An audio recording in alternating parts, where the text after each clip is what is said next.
Hello there, you amazing viewers and subscribers. Welcome to a brand new video for today. So in this video, I'm going to be talking about 5 reasons why to watch Star Trek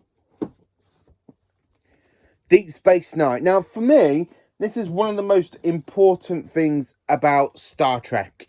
It's so different. You have seasons 1 and 2 about the Bajorans and the Cardassians and the religious order of the Bajorans, like the Circle, and even the Maquis, which I will be talking about another point.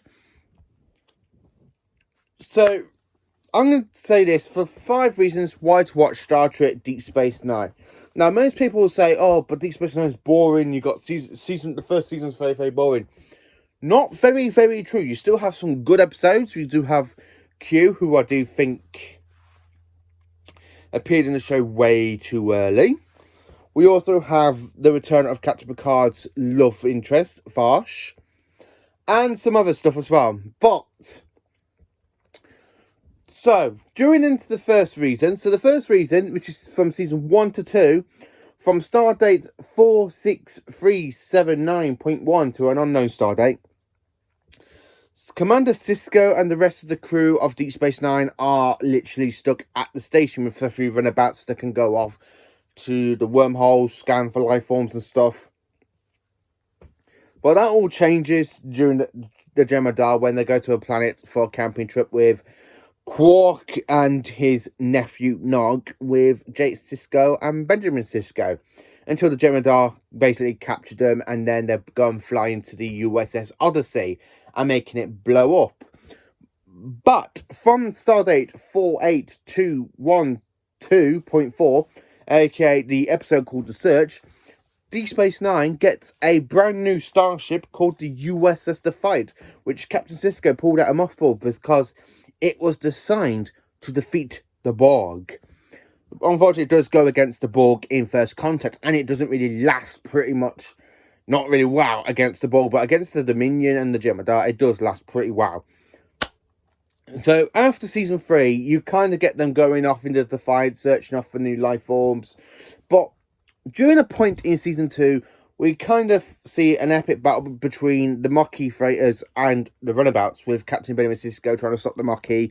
Now, the Maquis become a very important part of Star Trek Deep Space Nine, because they also link out into Star Trek The Next Generation, where Captain Picard sends Ro Laren to infiltrate the Maquis settlement.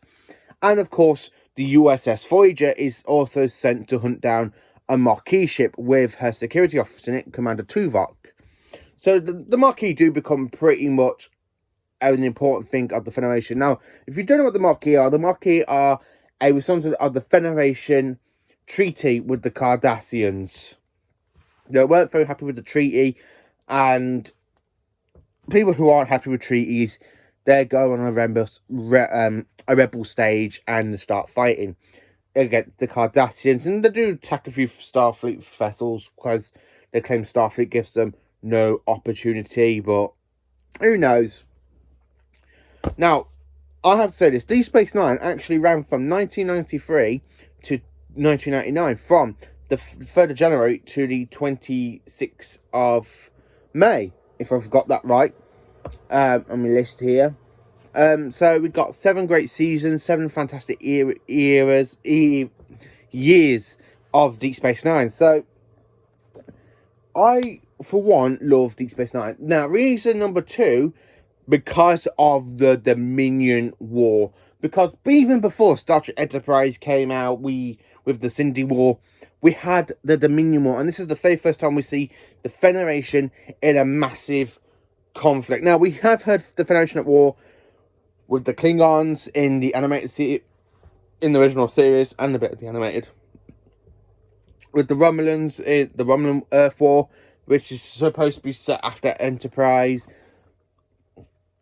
and other stuff. But this is the first time we actually see a whole power of the Alpha and Beta quadrants join forces against the Dominion and the Cardassians. At one point, the Federation was winning when they bring in the Romulans. Well, when the war started, they were losing massively with the Federation and the Klingons. So, Captain Benjamin Sisko decides to bring in the Romulans into the conflict, into the war.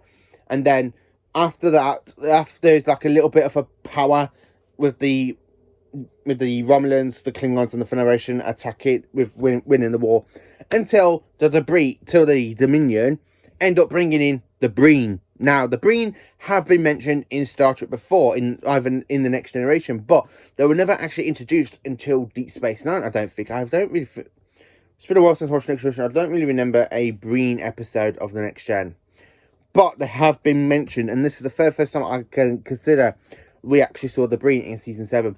Now, of course, reason number 3, you have some good chemistry with the characters. So you got Sisko with his son Jake until he meets his love interest, Cassidy Yates. We have Jadzia Dax, who is a Trill, who has this kind of like worm that they move from Trill to Trill to Trill. So the person before Jadzia had the Dax event was actually Curzon Dax, who's good friends with Benjamin Sisko. And then, of course, you have the whole Jadzia Dax and Mr. Worf relationship. When Worf comes onto the station, Dax kind of has feelings for him, but nothing's really said until the 5th season when they get together. And then in the 6th season, they get married. And then at the end of the 6th season, Jadzia dies.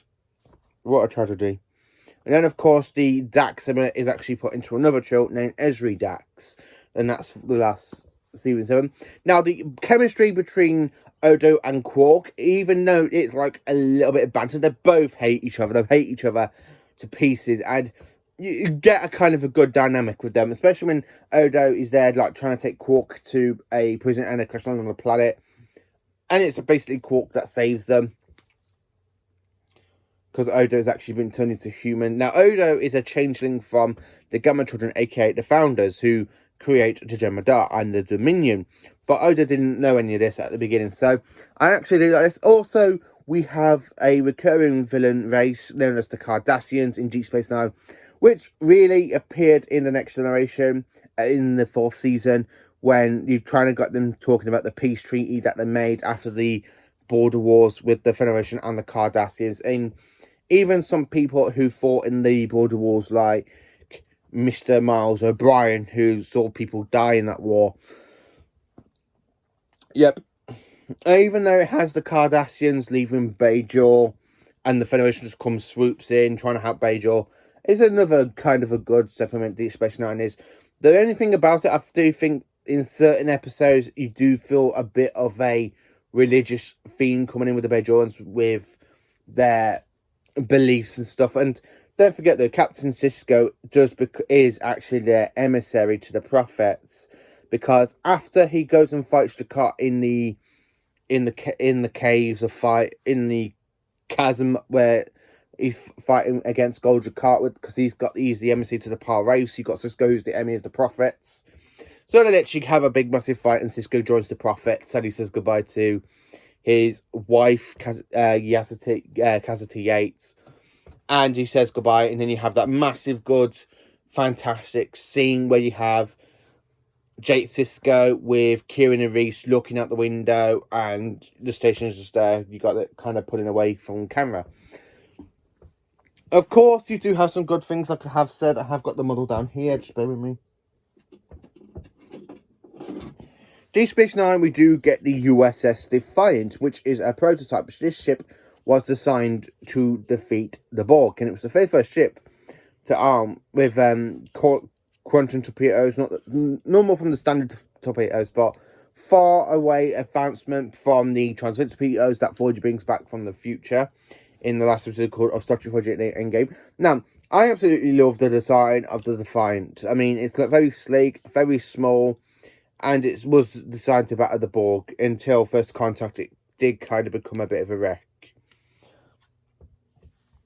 Now, Deep Space Nine, you do see a few cameos from the Next Generation. You see the Enterprise D in the Emissary episode. Of course, you see Captain Picard. As well, you do see Thomas Riker, who is the transporter clone of William T. Riker that we see in the 6th season of Next Generation, but he joins the Maquis, and he's still to Defiant and wants to go fight the Cardassians. Now, again, I absolutely love this, because you do have some good villains in this, like Wei and Gul Dukat and Damar. You know, so many good villains. Now, the one person I do think has a bit of a dark streak, and he's supposed to be a good character, and it is Garak. He seems to be very mischievous. He tries going around conning people. It's actually a good character role, and I absolutely love Deep Space Nine. Now, one of my favourite bits of Deep Space Nine is where it's from season 3, and you see Nog asking Sisko to make him a letter to join the Federation. And then when Sisko goes, "Why do you want to join the Federation? I don't want to end up like my father." And he tells his dad, he tells Sisko about his father could have been the chief engineer of the Starship if he had the opportunity. And then Sisko lets Nog join Starfleet, and then Nog has a very good career in Starfleet history. Now, this is the reasons why I think you should watch Deep Space Nine. One, you have the Dominion War. If you like spaceships blowing up, watch it. Watch this. It's around about season 5 to 7, because you do see some good, magnificent battles, like the battle to retake Deep Space Nine and some other stuff. So, yeah, that's mainly it for this video. Let me know in the comments what you think of Star Trek Deep Space Nine. Do you hate it? Because it's not one of the best Star Trek shows out there. But I don't really hear many people talk about it. Now, if you want to know what episodes are good to watch, I would recommend watch another Sci-Fi Guys episodes of Deep Space Nine. I will put the link under here for you, because he is absolutely amazing, and he's a massive Star Trek fan like me. So thank you for watching this video. Please do like, subscribe and share, and have a great day, and live long and prosper.